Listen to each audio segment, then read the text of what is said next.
All right, thank you for your patience, everyone. We were having an issue getting the stream to actually go through, which it has now. Awesome. All right, good evening, everyone. This will begin the pre-meeting for the December 16th, 2021 Zoning Board of Appeals. The pre-meeting is a time where board members go over cases and ask any remaining or last minute questions to staff. There is no participation by members of the public or by applicants. Once the pre-meeting is done, we will move to the hearing, which will begin at 6 p.m. So if this ends early, the hearing does not start any earlier. The hearing will begin at 6 p.m. So with that being said, I will get started with going through the question on site visits, and then we'll go through each of the cases. Case number 1 is a return case from last month, the November hearing. Address is 235 North Whitten Road. Are there any board members that did not visit the site? And if you visited last month, that's fine. The case is still open. So, okay, perfect. Case number 2 is 51 Katy Street. 51 Katy Street was originally on the agenda for November and then was removed. So it is back. It has not been heard yet. Are there any board members present that did not visit 51 Katy Street? Case number 359 Langslow Street. Any board members that did not visit the site? Me, Matt. No, Cora. Okay, thank you. Everyone else did? Okay. Case number 4 is 1375 Culver Road. Any board members not visit this site? I didn't, Matt. All others did. Case number 5 is 855-859 J Street. Anybody not visit that site? All right, very good. And then case number 6, what we'll do is the applicant had requested to adjourn to the January 20th, 2022 hearing. In an effort to a combination of maybe work with the Maplewood Neighborhood Organization or come up with a response for that. So when we get to that case, we can do a vote on the adjournment. So we'll start with case number 1. Lorene, I know you're not voting on this one, but any other board members have any questions? So this came last month. The board had requested scaled back drawings, had asked for some additional lighting options on there. And what the applicant did, I hope this was clear in the staff report, the title page of their plan set, they came up with eliminated the sign on the south elevation, just leaving the sign on the North Whitten Road elevation and the rear elevation, and then gave different square footages and scaled them for potential options. So that's what that cover sheet shows. Also included on this one got some additional public feedback, which was included on the staff report and posted on the website. Any questions on this one? Pretty straightforward. Just, Go ahead, Joe. yeah, I'm going through to make sure I understand. So 25 is allowed and the 2 proposals are 42 or 54, right? Yeah, so they had originally done 3 and then they moved 1 to 2. And then 20, I think, 25 and a half is allowed. So they gave a drawing of 25 and a half, and then they also gave a little over 42 and then a little over 54. And then both of those as illuminated or non-illuminated, internal illumination. And then the sign B, which is the rear elevation, the same thing, the 42 square foot and the 54 square foot. 1 internally illuminated, 1 externally illuminated. The awnings are not under review, which are listed here. And then the sign for the south elevation facing the gas station was removed. Okay, real quick, Matt, do you remember how this compares to what they proposed last month? Yeah, last month they proposed 3 signs. The third sign was the one facing the gas station, and all 3 signs were 113 square feet. So 113. Each down to 113, correct? Or each 113, correct? And all 3 were internally illuminated as well, which is not permitted in the district. Okay, thank you. excuse me. Case number 2 is file V-20. This is 51 Katy Street. So this one, if you look at the property information map in the staff report, I don't know if you can see that. I just want to give a little background on this. So number 55 Katy, number 53 Katy, 51 Katy, and then there was also another house, 49 Katy, on the corner, which is the area under review. So it was 4 structures fronting along Katy. None of them had a driveway because there was no room. And then 49 Katy was demolished some years ago, and the parcel was acquired by whoever owned 51 at the time. I don't know if it was the applicant or somebody else, but whoever owned 51 at the time acquired that parcel. So it became a parcel double the size. So what's being reviewed tonight is the additional parcel area is all front yard because of the frontage on Seward Street. So that's what's under review tonight. And that's just some of the background on how this parcel configuration came to be. Any questions on 51 Katy Street?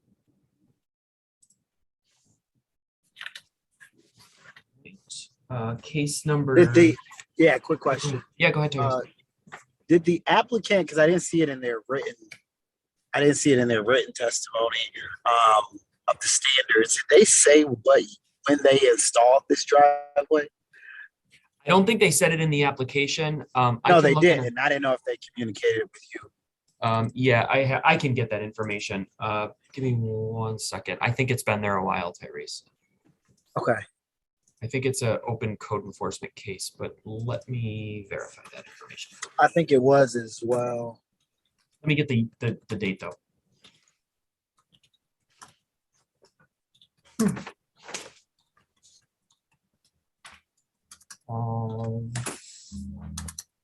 November 20th of 2017. Is when the code enforcement, it's been open since?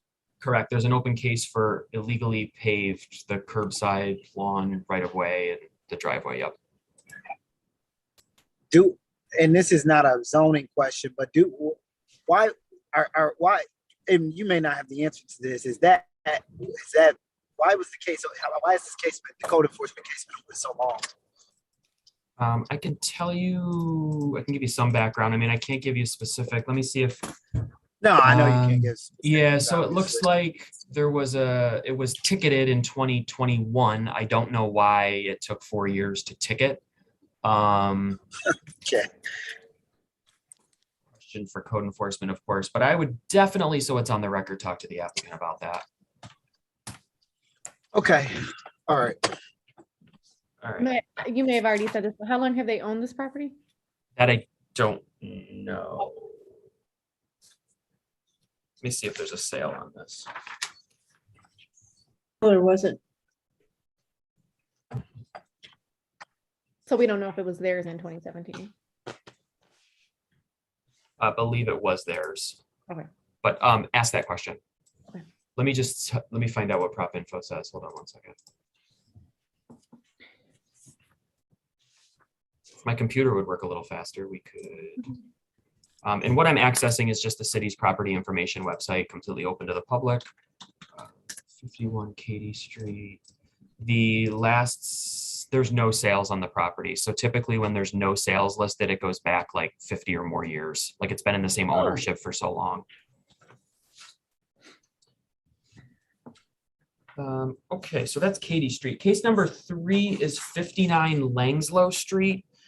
So this is a existing 2-family in a district that does not permit 2 families. It's a low density district, which does not permit 2 families. So it's non-conforming, which is why it's here tonight.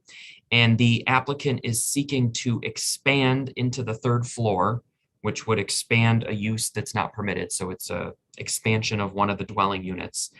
They're also seeking to, oh, good night. They're also, sorry guys, they're also seeking to expand the parking area at the rear. So they submitted the expanded area on their survey map there. Any questions on this one? Anybody see a sign at this one? No, I don't think there was one. I didn't see one. And we don't have a drawing of the driveway, right? Yeah, it's on the survey map. Okay. So what the applicant did is they outlined, so if you're traveling, I guess it's south into the driveway toward the garage, the expansion would be to the west or to the right of the garage if you're facing the overhead door. Or that alley, okay.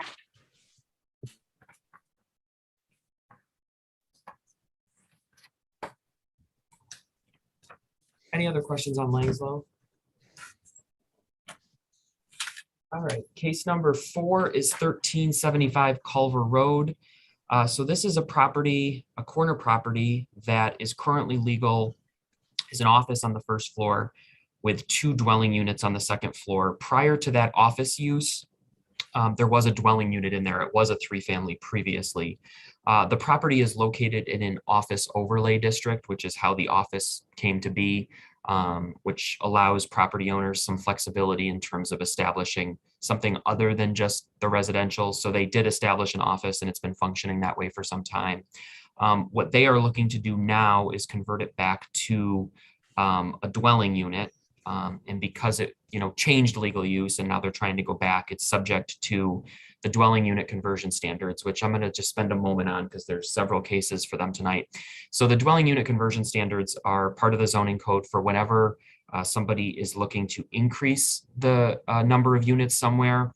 The conversion standards are designed to provide some level of protection, I guess is the best word, to make sure that things aren't broken up to the point where there's not enough parking or there's substandard units or something to that effect. So of the 4 that need to be met, which are off-street parking, building size, lot size, and dwelling unit size, those are the 4. 1 is not met, and that is the lot size for this one. So that's what the variance is here for tonight. Other ones are all met.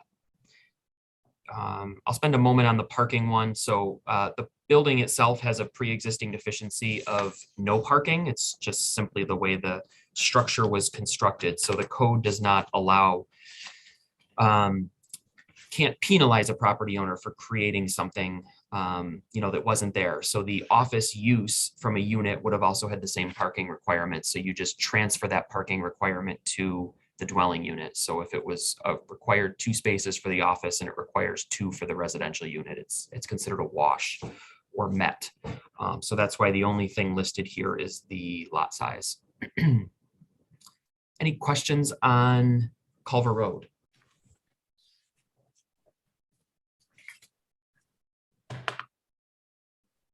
All right, and the last one we're going to hear tonight, and then we'll do an adjournment vote on Dewey, is 855-861 J Street.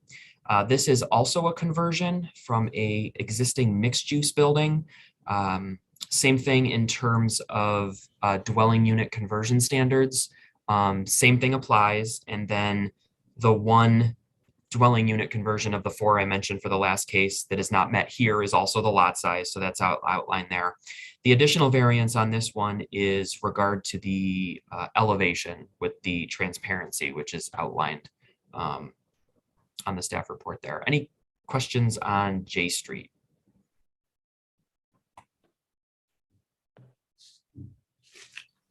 All right, very good. And then let's, you all are aware that the applicant for case number 6, Dewey Avenue, has requested an adjournment to the January 20th, 2022 hearing.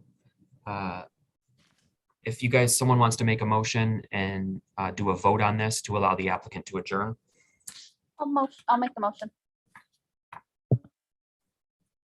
I'll second it. Okay, we have a motion and second. I'm going to just poll the board members individually. I'll start with Tyrese. I vote to hold. Next is Lorene. Yes. I'm a yes to hold. Cora, Yes. Joe,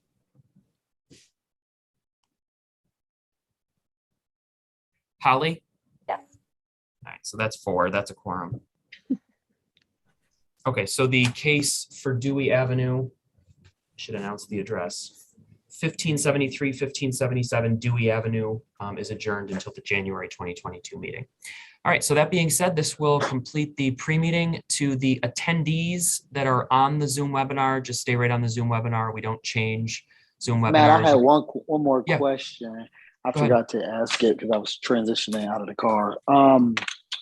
Did anybody, this question is for the board. Did anybody else see the sign up at Langslow? Langslow, what is Langslow? No, none of us saw No, it it. wasn't up. Okay.